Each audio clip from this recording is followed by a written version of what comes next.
Here we have our Sudo Balloon so that I can just go over the basics of what you do when you're filling this up. So the first thing you do is this will be attached to your helium tanks. You'll feed it into the balloon, get it in there a good handful of inches till it passes your hand. Now, I'm not wearing gloves because this balloon will obviously never fly again. It is suggested that you wear gloves to keep the oils off of your hand from touching. At this point, you will take the balloon and the helium delivery system and you'll tape them together. It's suggested that you go a good 2 or so inches up, all the way down.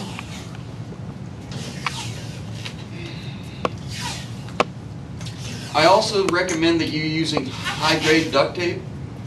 For the purposes of the video, where it won't fly, I'm just using some of the cheaper stuff that we had laying around to get it used up.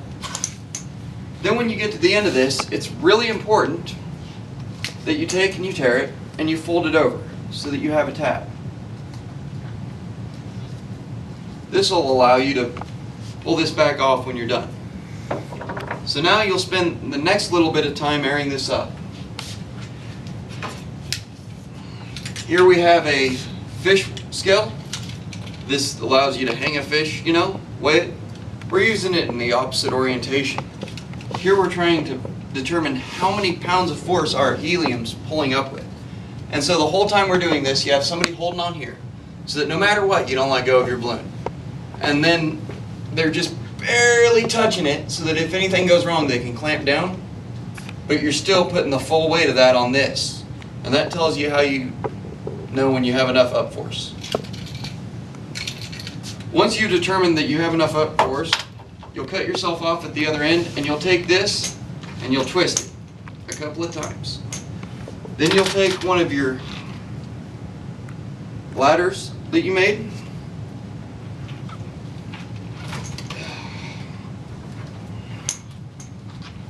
You'll take it, twist your balloon such that you have a really small area to wrap around, and then you'll take string,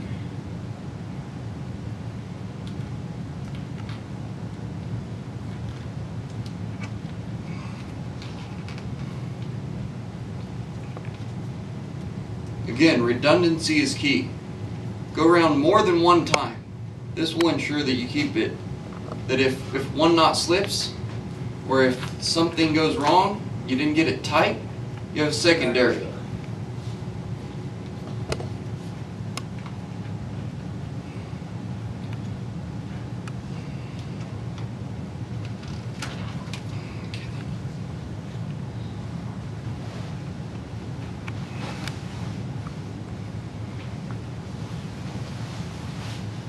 Finally, while holding on to the balloon, you'll remove your duct tape.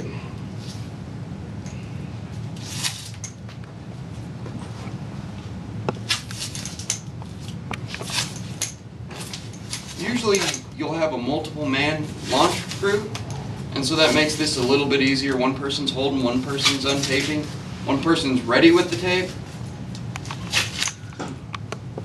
So all that drops away and you're left with this system.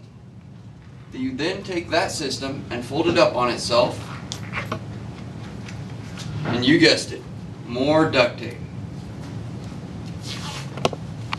You'll then take that duct tape and tie it tightly around so that it makes it so that no air can escape. You don't want to lose any air on your way up, because everything that you lose is that little bit that you put into your project that didn't help you get to the top. You normally bring this duct tape down to where it covered the first couple inches. In here you can see my ladders, steps, and how they're useful. And this will just work its way down to the parachute.